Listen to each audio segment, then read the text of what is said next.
Alright, Alex has acquired the Tome of Eternal Darkness. And we just finished our first chapter. Now, here's the tome. This is the Tome of Eternal Darkness, where experience, spells, and enchanted items can be stored for future use.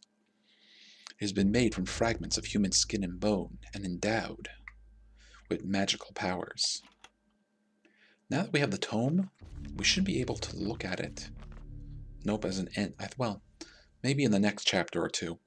But we will get a menu option for the Tome of Eternal Darkness. But what we're going to do now is save.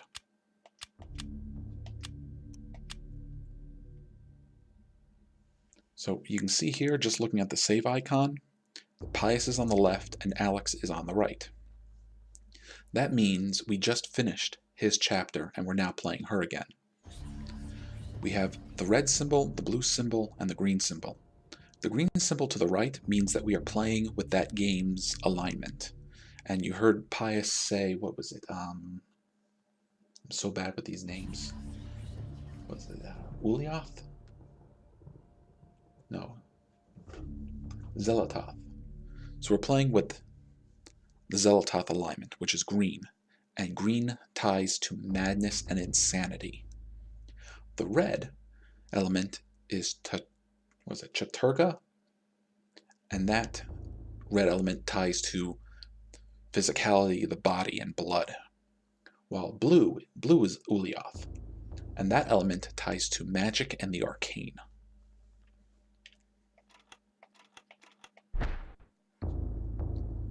Well, we have a tome, and we have this note.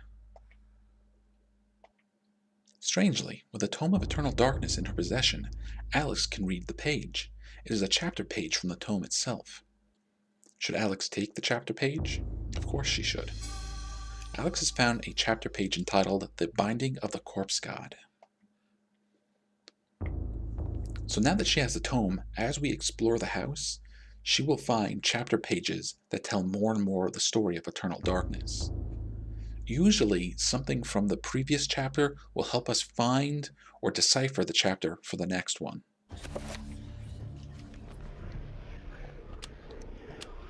Alright, this appears to be a page from the Tome of Eternal Darkness. It is entitled The Binding of the Corpse God. Use this item to read the chapter. Should Alex read it now? Well, she should, because this will start the next chapter.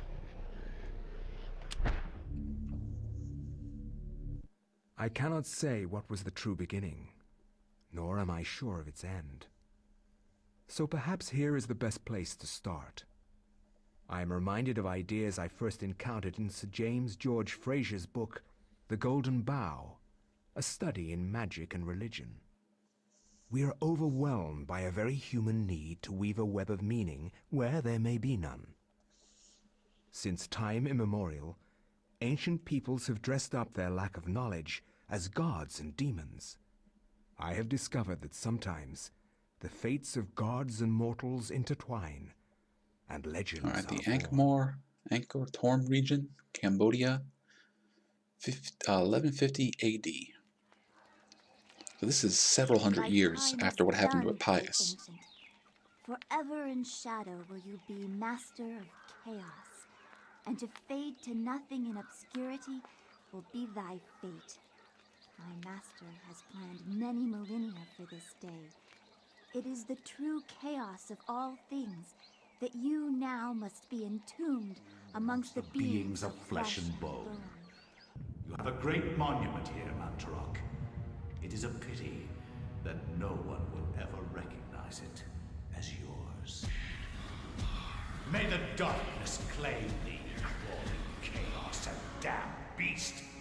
No longer will thy reign be kept over the ancients you have kept imprisoned. Thou hast seen the last of this world.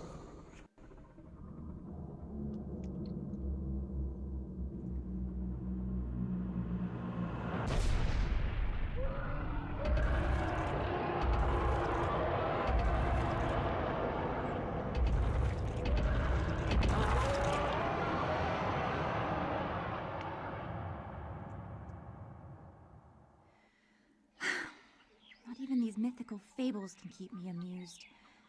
There has to be something to do around here. I only wish something that fantastic and of higher purpose could happen to me. Be careful what you wish for.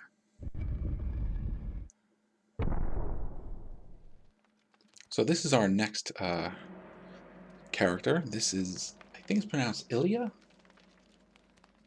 Now Ellia is voiced by Kim My Guest.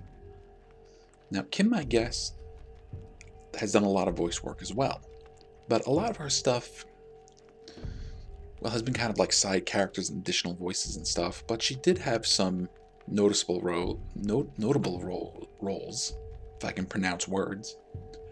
To me, some of these roles are kind of special because she was the voice of Mayu in Fatal Frame 2 and the voice of Miku in Fatal Frame 3. Both of which are games that not only that I LP'd for this channel, but horror games that I think are among some of the best. But another role that she's known for is Mei Ling in Metal Gear Solid.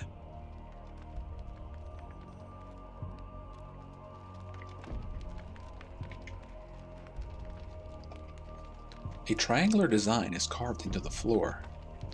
The etched grooves are filled with colored sand. These symbols appear to be related to each other, with one having precedence over the other. Right, we read this already. Now she has the she has the Tome of Eternal Darkness.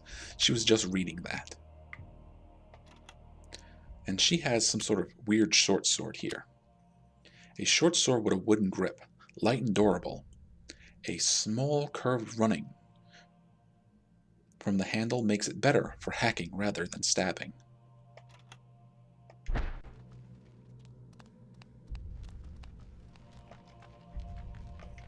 A statue of a goddess, delicately sculpted from sandstone.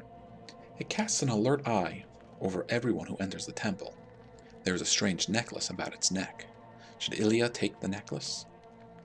Yes, she should.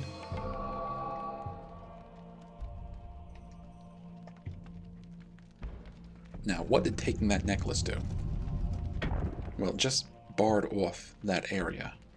This necklace can be used to heal Ellia. Make sure that Ellia does not move when the spell is being cast. So yeah, this is a magical item, and it has 10 charges. A strange necklace, fashioned from dark ancient stone and engraved with a weird design. It can be used to cast a healing spell when Ellia is standing still. So this is our first kind of glimpse at magic, and it will get explained and expanded on as we play. But right now, the important thing to know is when you use an item that can cast a spell, stand still, otherwise you will screw up the casting.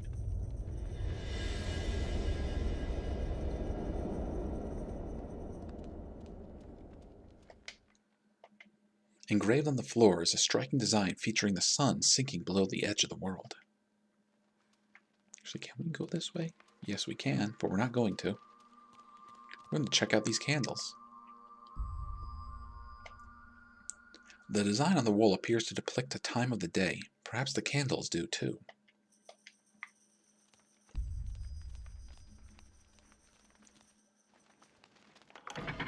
Oh, good work.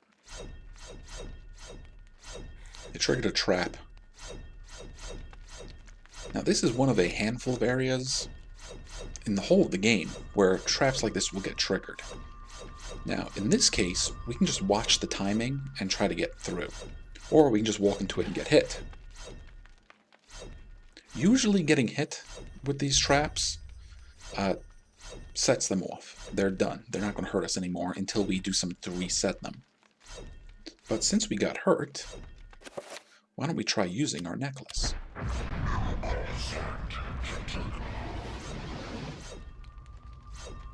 Alright, that voice we heard was the voice of one of the 3 ancients. That one was Chattur'gha. Now, I'll talk about them maybe a little bit later, but when you cast a spell aligned to one of those ancients, you will hear their voice. Oh, not fast enough. Now if we're careful where we walk, we won't set off these traps.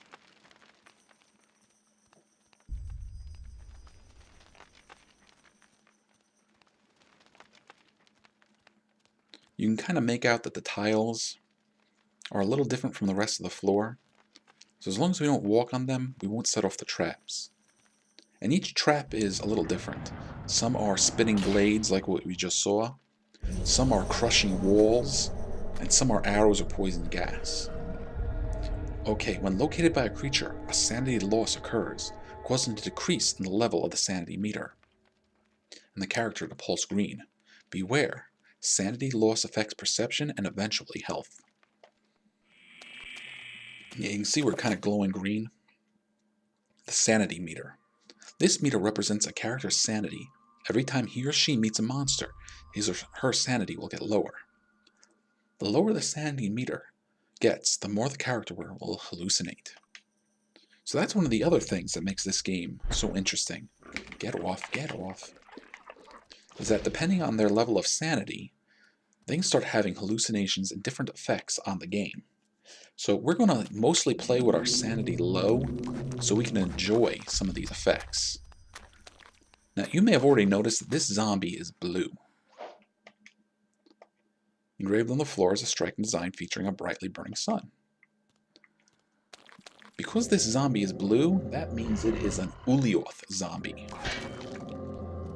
This zombie is tied to magic. Now I just lopped off its head. So it's going to sit there and not do anything. Alright, performing a finishing move on a creature recovers sanity. Now I think just because the nature of this encounter, the creature always falls to the ground.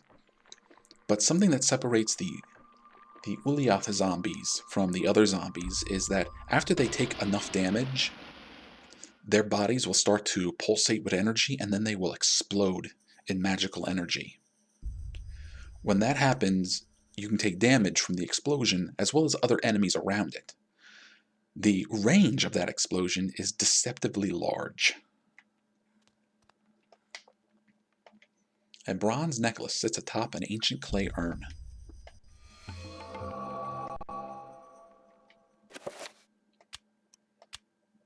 A well-crafted bronze necklace, resplendent with glowing gems. Well, we took the goddess's necklace, maybe we should bring that one back. Alright, the design on the wall appears to depict a time of the day. Perhaps the candles do too. Press Y, A, or X to extinguish the candles. So Y, A, and X corresponds with a different candle. And if I hit Y, we light one. So there's a puzzle here, and I'm pretty sure you guys have already figured it out. You want the candle to match up with the sun. So we're going to turn off those two.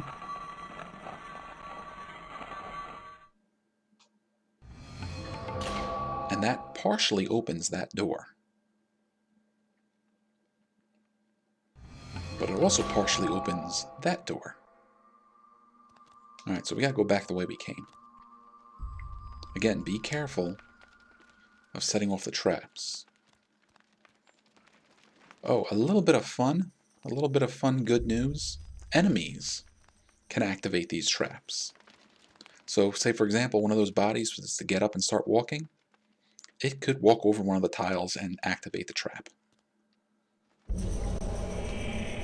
Okay, now these are the regular old zombies. We fought these guys before. But now, since sanity has become a mechanic in the game, their eyes glow green.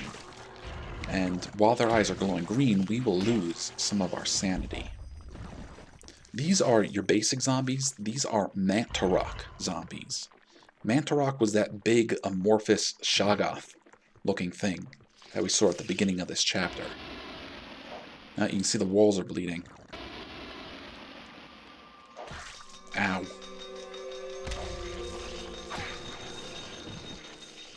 So let's finish off this enemy. You can see that the green energy, the green health bar, well, the green bar went up a little bit.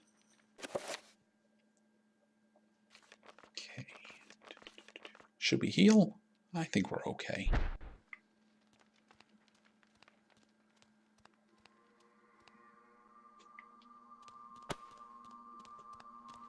Alright, goddess statue. Would you like this bronze necklace?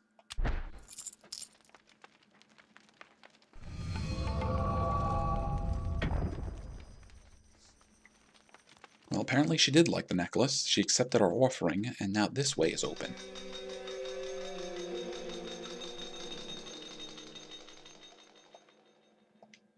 Alright, engraved on the floor is a striking design featuring the sun rising above the edge of the world. And more candles. But this one is already properly set.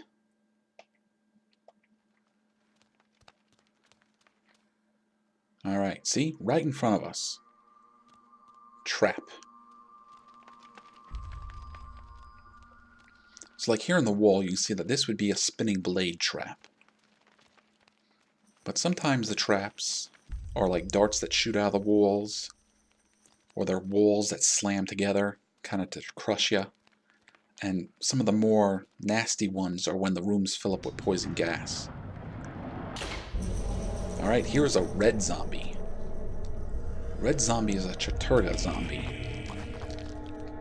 Chattur'gha, like I mentioned earlier, is connected to physicality, the body, health, and blood. So you can see that this zombie looks like it's just a skinned person. Now, we can lop off his head and lop off his arms. And like with all the other zombies, he can't see us. He's having a hard time fighting us. But he's more aggressive. And if given enough time, see, his head just grew back. And his arm just grew back. So, it's good to pick this guy apart. And then just keep attacking the body until it falls. So, remember how I told you some enemies, when they fall, will eventually fade away and die? That's not always the case with Chattur'gha zombies. A lot of the time, they will just get back up.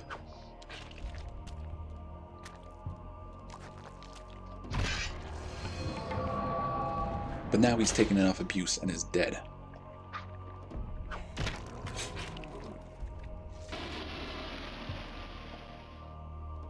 Ooh, now this one has no sun whatsoever.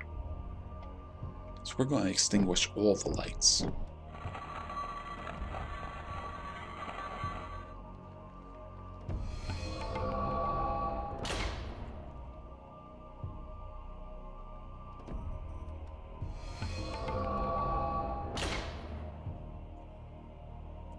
Alright, well, we've met Ellia and we've met Alexandra. But we have not met the ancients yet. So I was going to talk about who voices the ancients. And we did hear Chattur'gha's voice earlier. Maybe I'll wait a little bit longer before I start talking about who voices the ancients. Oh, set off a trap. And now we've done a full circuit. This is where we fought the blue zombie.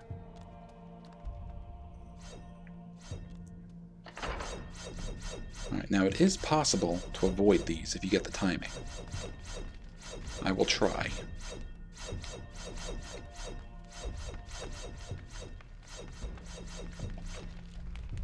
And what's this? A small pedestal covered with decorative etchings stands before the wall. The blowgun upon it must have some special significance for it to be a focal point of the display. Well, of course we're going to take the blowgun. But good job, you just set off a trap.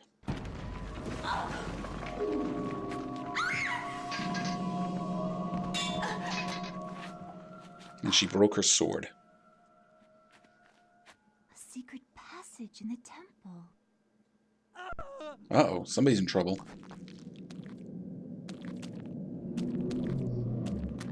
That zombie's gonna get him. Alright, fragments of a shattered short sword lie upon the floor. Well, we might as well pick it up. We don't have to pick it up, we could actually leave it behind. But I'm going to take it. and say hello to the green zombies. Now, the reason they're glowing so brightly green is because I hit them with poison darts. We can also finish them off.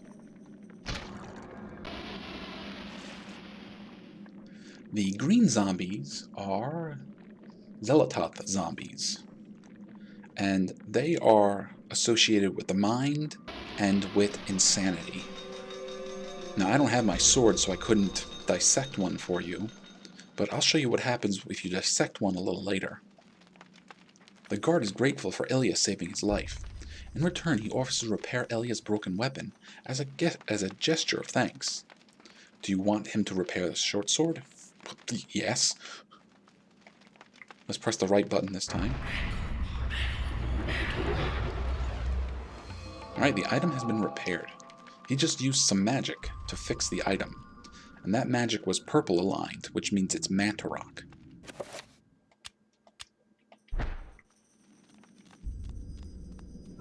Oh, that was dumb. So yeah, we got spinning blades. I think these spinning blades are a little worse than the ones we saw up front. Now, unfortunately, some of them you have no choice but to walk over. But again, if your timing is good, you can avoid the harm.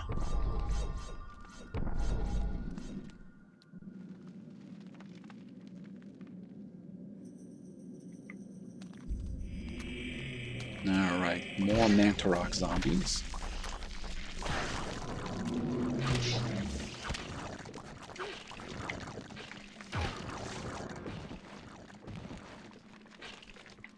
Now there's a kind of strange... You see, that was her mumbling and kind of scared. As the characters lose their sanity, you'll even hear them talking to themselves at some points. Most of the time it's just kind of gibberish, but sometimes you'll make out what they're saying. Unfortunately, though, it doesn't really have any bearing on the game. There's a hole in the device, as though something can be inserted. Perhaps a key or a lever. Let's remember that. Ooh, I hear some chanting. This mural depicts a skeletal demon befriending the ancient Khmer people. Khmer people? I don't know.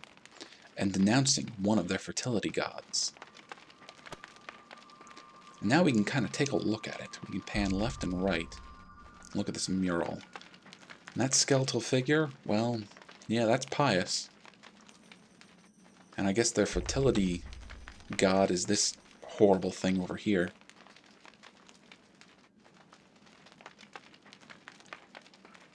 And here are the Khmer people, you know, in reverence of Pious.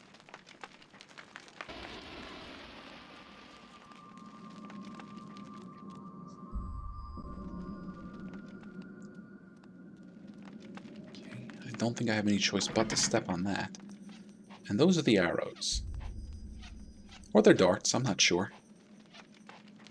I'm usually pretty good at avoiding those. You can see we even have sort of a tilted angle of the camera.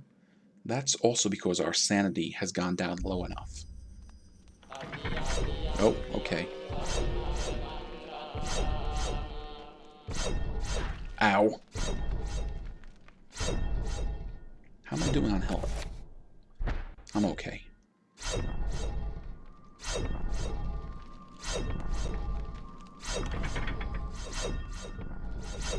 If I get whacked one or two more times, I'll probably want to heal.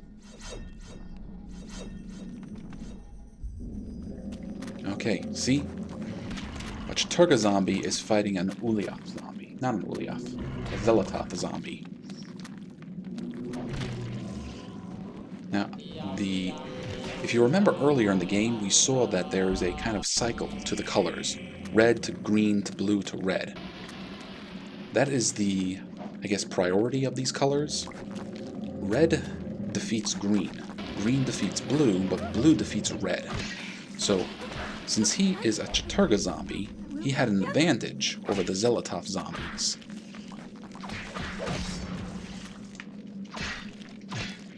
Just keep hacking away at your torso until you fall.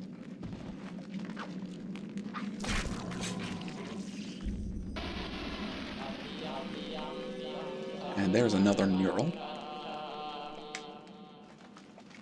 The mural depicts one of the ancient Khmer deities being tortured and killed by a skeletal demon.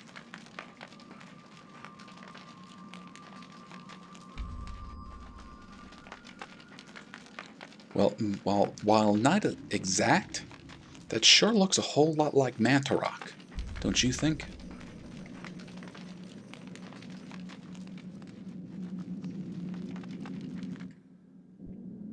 And speaking of Mantorok,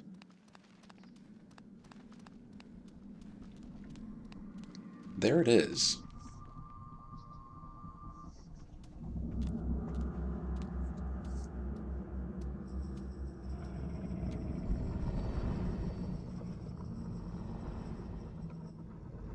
Stop. Don't go near it.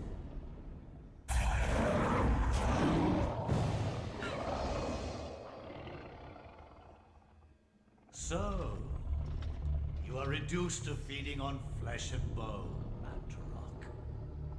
How the mighty have fallen. You will surely fester for millennia to come. Pious has no interest in Ellia whatsoever. She might as well not be there as far as he's concerned. You had best leave, young fool, or you will find yourself as food for the dead god.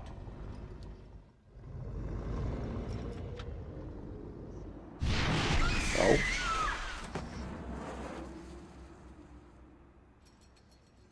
Apparently the dead god didn't want her to leave. You are one of the chosen many. Flesh and blood. It is now your destiny to fight the Eternal Darkness. I give you a gift in return for an obligation. The gift is your life, sweet dancer. The obligation is this. You hold one of Mantorok's hearts, the essence of a corpse god. To some, it is a source of great power. From those people, you must defend it, lest they use it to destroy what little brightness your world has left in it. Guard it well.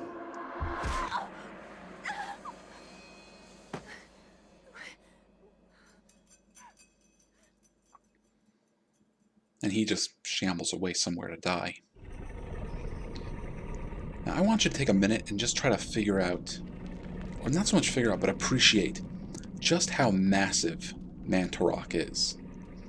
Because you can see, like, I guess we'll call it the center of its body here. It's got that big gaping maw and all those eyes. But, like, over here, that's still part of it. Like, all of this is part of it. Even probably, like, underneath this stone and stuff is more of its body.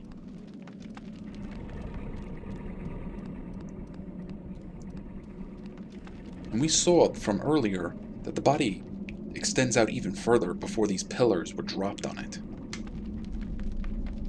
A statue of a human female bears witness to the monstrosity that fills the room. The porous stone of its body is carved with effluvial grime that Mantorok has secreted over the years? Yuck.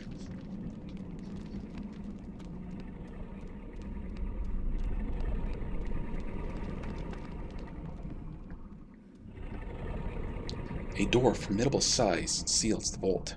A stylized design resembling the creature that dwells within the room is carved into the stone.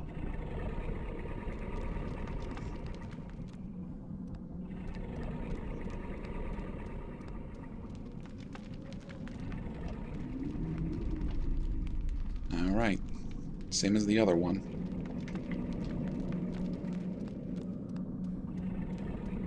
So, that shaking stuff we felt before might not have been an earthquake. It may have just been this thing stirring. See, even part of its body is over here. This whole temple could very well just be on top of its body. Oh, wait, I've gone too far.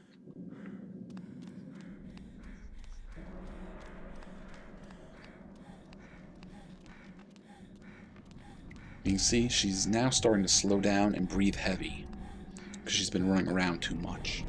For some characters, this will happen sooner or later than others. A metal staff is held by the arms of the statue. Alright, we got a metal staff. This large piece of metal looks to be a lever of some kind. Well, I know a place where we could use a lever.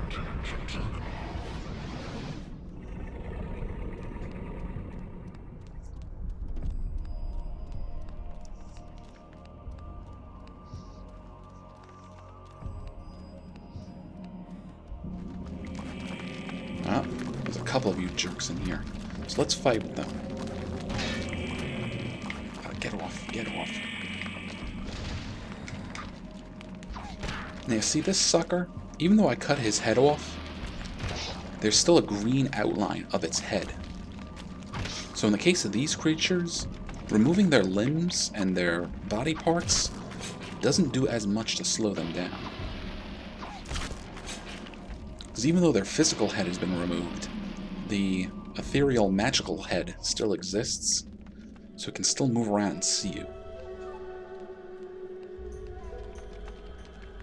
Alright, careful. Oh. Okay, so here's a good thing about these traps. These traps can also hit the enemies.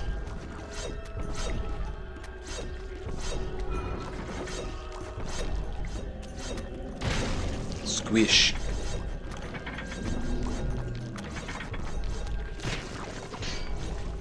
It's usually the end of an enemy when they get hit by these traps. And more often than not, it also stops the trap. Nuts.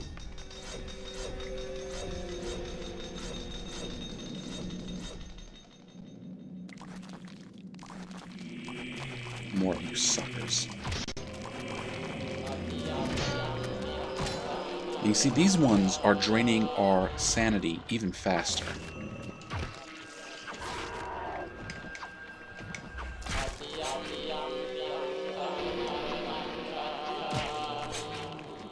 Eventually, if our sanity gets low enough, we will start taking normal damage. Get off of me.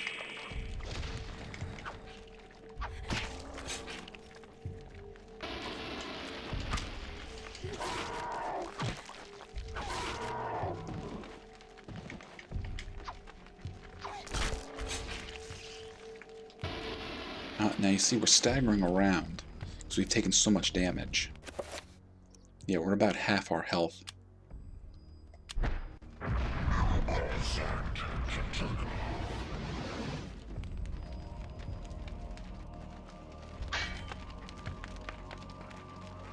Well, let's try using our metal staff here.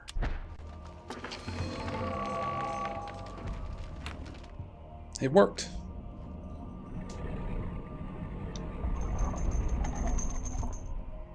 And that opens the door way behind Mantorok.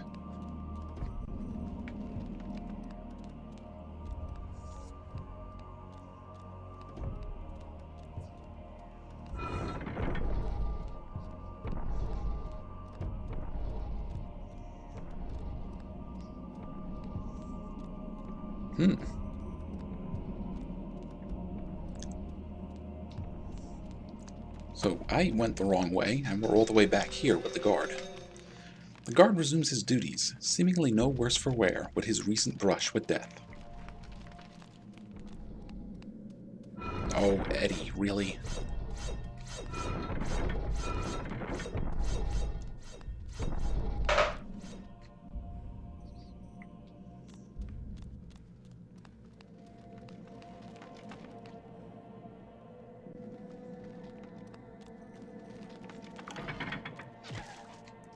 Well, they got me. They finally got me with some of these arrows.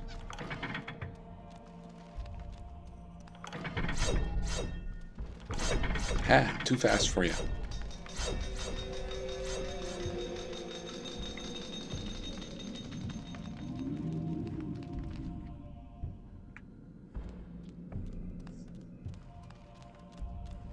So there's all these murals and stuff on the walls here.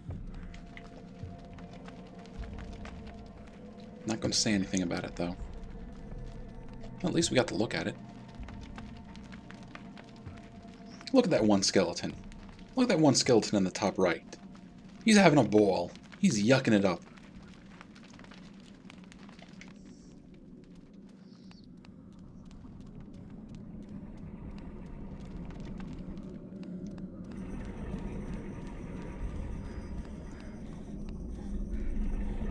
Oh, she's tired now.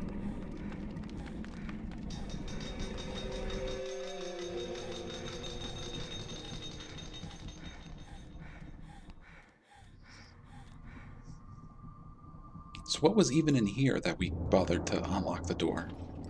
Fool! You should have run. Instead you will die. Where is the essence of Mantorok?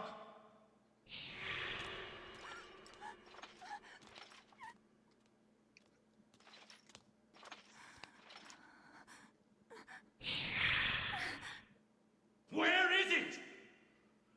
I will not ask again, child. Very well, then. You will succumb to the horrors of oblivion.